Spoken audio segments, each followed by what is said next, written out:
Welcome to Masterclass number 20. My masterclasses are designed to help independent restaurants succeed by improving sales, cutting costs and delivering more profit. The centerpiece of this masterclass is my book, Great Service, Great Sales, which is coming out in the next couple of weeks. So today's masterclass gives you some of the background behind why I sat down and wrote the thing.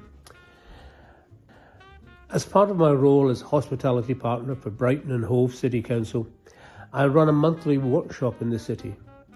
Attendees are normally owners or general managers of independent restaurants seeking answers to questions they have about their businesses. As part of the workshop, I ask them to list the most important attributes of a restaurant from a customer's point of view. Unsurprisingly, food quality is the first attribute on their list, normally followed by value for money. After some probing, atmosphere will probably be mentioned, and finally, service. Many years ago, in my capacity as marketing director of Bernie Inn's, a business with 400 steakhouses, I conducted a large-scale survey on the topic of the usage and attitude towards our restaurants.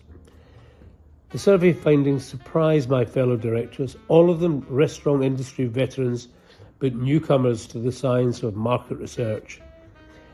The 5 elements in order of importance are cleanliness, service, atmosphere, food quality, and value for money.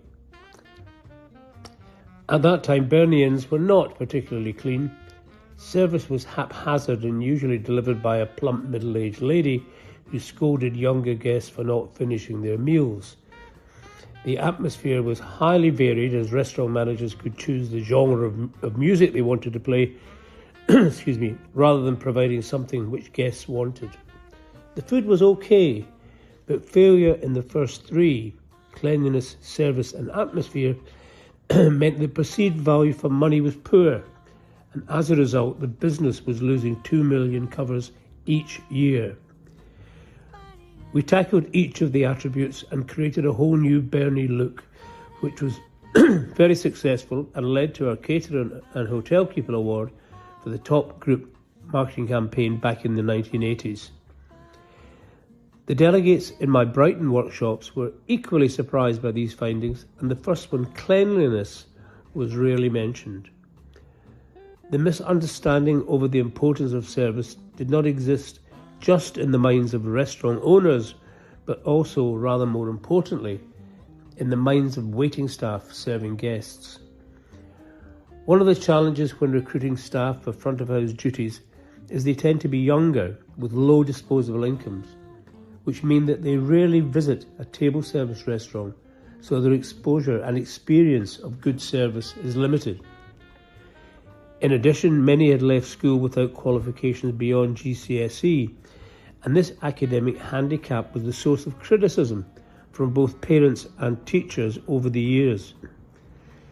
This criticism often led to feelings of self-doubt and low self-esteem, both of which represent barriers to delivering excellent service. So the task when recruiting new staff is twofold. Firstly, overcome the self-confidence or lack of it, and secondly, to share with them the most desired elements of a restaurant visit for guests. To make your life easier, in my book, Better Service, Better Sales, both of those tasks are covered in detail. It's a snip at £12.99 for the paperback, and the ebook is only £3.99, both from Amazon. In this extract from the book, I consider how staff and customers perceive the importance of aspects of service. So staff believe that politeness, product knowledge and helpfulness are in the top 3, whereas cleanliness, sales skills and speed of service are in the bottom 3. In contrast, guests rate cleanliness, politeness, product knowledge and speed of service as the most important elements. Correcting this misunderstanding is a key part of staff training, and there's a wealth of research in my book giving more insights into hospitality staff attitudes and behaviour, all based on market research. There's also a 10-module magic training program written in such a way that you can deliver it yourself. It was created in the 1990s for a major shopping centre in Sheffield called Meadowhall, where it was adopted by the 3,000 staff there and subsequently has been shared with over 30,000 graduates in the UK, Germany and Ireland. So it's proven to work, and that's why we called it magic. As a final thought on service, because it is so vitally important, I'm a great believer in building service promise into your restaurant branding. For example, when I developed a new steak and ribs restaurant called Old Orleans, we used the designation the home of Southern hospitality as our service promise. One of my hospitality partner clients, Kyriakos, has a restaurant called Nostos, a Greek restaurant in Hove, which is very popular. After a little bit of digging, I discovered that the word Nostos means homecoming in ancient Greek, denoting the return of Jason and the Argonauts. So the restaurant has now added "It's like coming home" to their website. For a Colombian restaurant, I advise they're adding "Como en casa" to their logo, translated as "like home," to achieve the same service promise effect.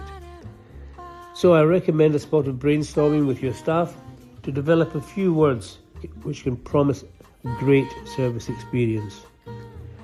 So there you have it, the vital importance of service, the misunderstanding that many staff have over its elements and importance, tackling staff self-esteem and self-confidence, and coaching them in the things that really matter to guests.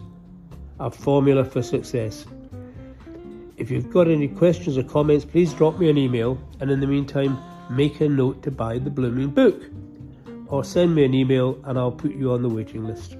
Anyway, thanks very much for listening. Bye-bye.